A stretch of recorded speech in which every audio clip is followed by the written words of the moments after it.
Well, time for another little update. Hopefully, it won't be too long here. Quick one.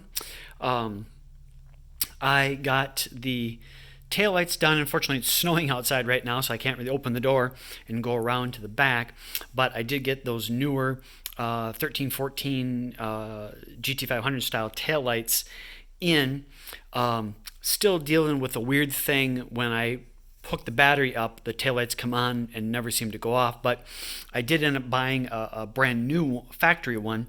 Ended up being the most expensive wiring harness. I bought a brand new one just for the wiring harness.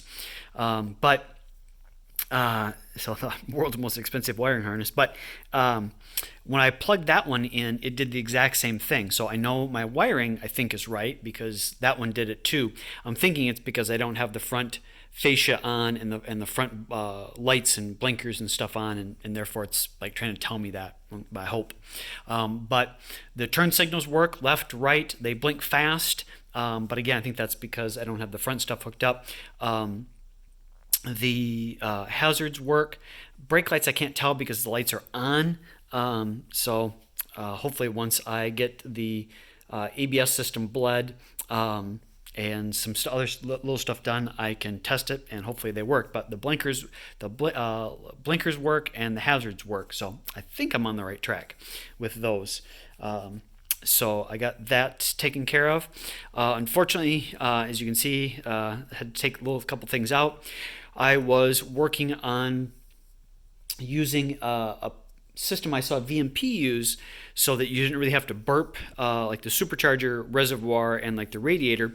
You hook this system up, and then with your air compressor, it basically sucks all the air out of the system, creates a vacuum, and then you turn it off.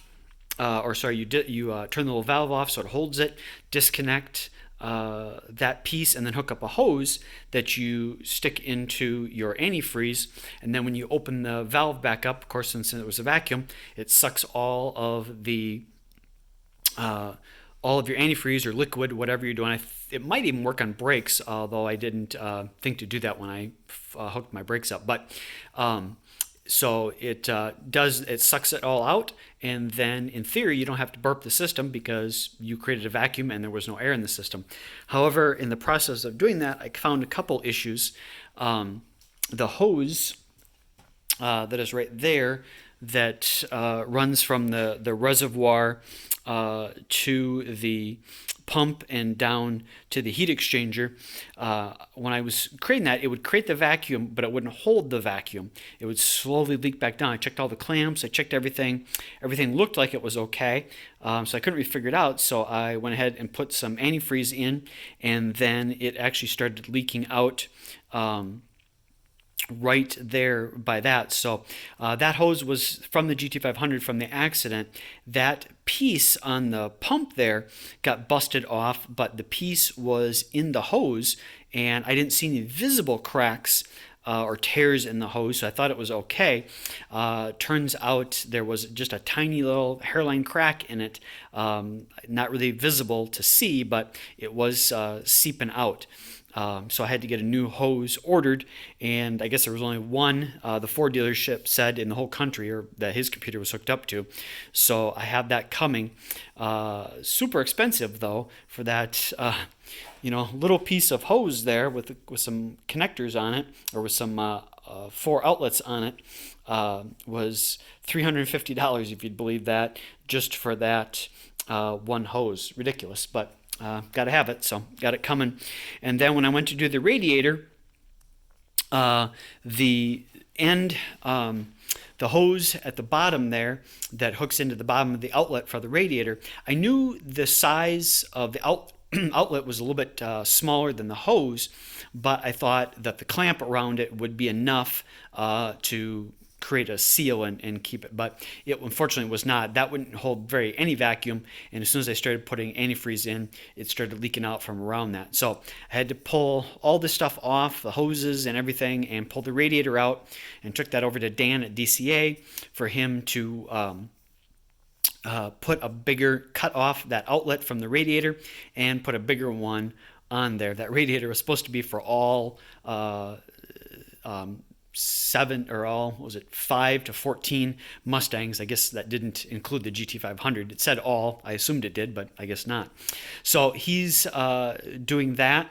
And then I'm also having him check the top one here. It was a little loose, but definitely tighter than the other one. So I took him both hoses, and he's going to check it, see what he thinks. If he thinks it's the top one's still a bit loose, he's going to cut that off and put a different one on that also. So then they should fit tight, and I should not have any problems. So unfortunately, I had to take all that off. On the upside, I do have the supercharger on, as you see. So I got the supercharger on and all the pieces of that hooked back up. So that is done.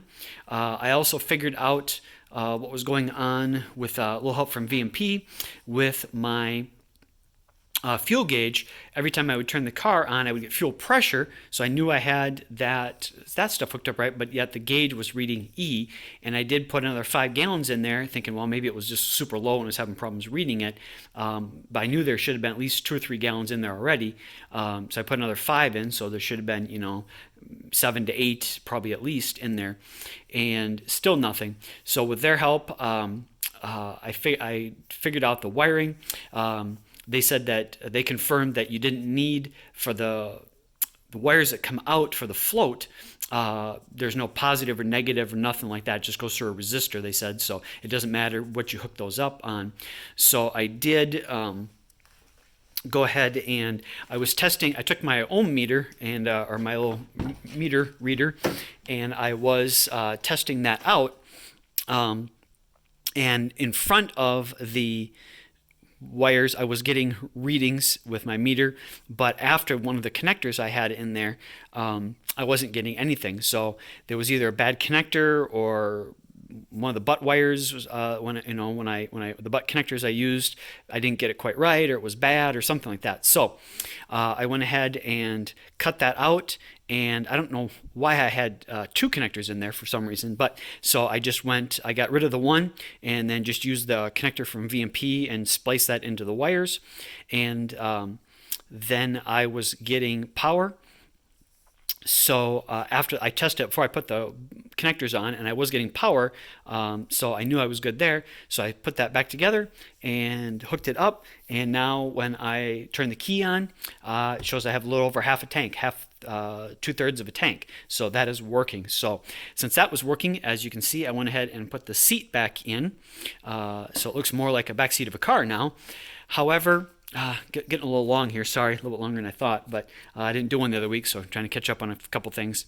That seat belt has always been extended, and I thought maybe just once it got power, it would, let go and roll back up. But doing a little bit of research, I found out, I guess once the airbags are deployed and this seat belt is locked, when the airbags deploy, there's no way to really fix it. I guess you have to send it off and be fixed and all that kind of stuff. So I ended up buying one off of eBay today that said that it was pulled from a working car. It was used, obviously, but it had been pulled from a working car and had never been, the car had not had the airbags deployed. So in theory, it should work. However, I do have to take all the, not all of it, but I do take some of the panels off again to be able to pull that out and stick the new seatbelt in when it comes in. So I'll probably have to pull the seat out here a little bit and then flip it down so I can get at some of the connectors and pull that piece off so that I can replace that, and then that should be done, hopefully going back together and not come apart again. The other thing when I probably do that is, for some reason, the piece up top here for the third brake light that was done, that Foose did in these Mustangs, in this car it wasn't in there. I don't know why it was not in there. So since that was not in there, I found excuse me, I found American Muscle sells those, and you splice it into the wires, and of course the wires go right over there. So I think as long as I have to have the seat out or the panel out, over there, I will go ahead and get that taken care of. Also get that ordered, and I can get it in and get it spliced into the wires. So that should be good. Hopefully then also with that, I cleaned up the seat area here because I was going to put, I checked the passenger side seat and the connectors were the same. So I thought, oh great, they didn't change the seat connectors from 7 to 14. Unfortunately, when I was double checking the driver's side and the driver's side seat, they are different. In the one looks basically just like the passenger side seat from the 14 harness, and the 7 just looks like a normal one. Just got a bunch of pins sticking out of it. So the passenger side one we'll have to see when I try and put the passenger side seat in. As I learned from the doors, just because the harnesses connect don't mean that the pins are the same and it'll work. But that's at least a good sign that the passenger side one, the pins look like they're going to match. So I'll just have to put it in and test it. If it works, great. If not, I'll just have to figure the pin out and move some pins around, hopefully. For this one, I'm going to have to see if I can get another harness out of it, and then try to mesh like I did for the taillights, try and mesh the 7 taillights or the 7 harness wires into a 14 harness so they'll match. There are extra wires on here. There's about 10, I think, wires on this and only 6 on the other one. So have an extra few wires that I don't use, but that will be okay. So that's kind of where we are at. Apologize, it actually went a lot longer than I thought here, but that's the catch up for the last couple weeks on everything. So that should be about it for the moment. So thanks for watching. Bye.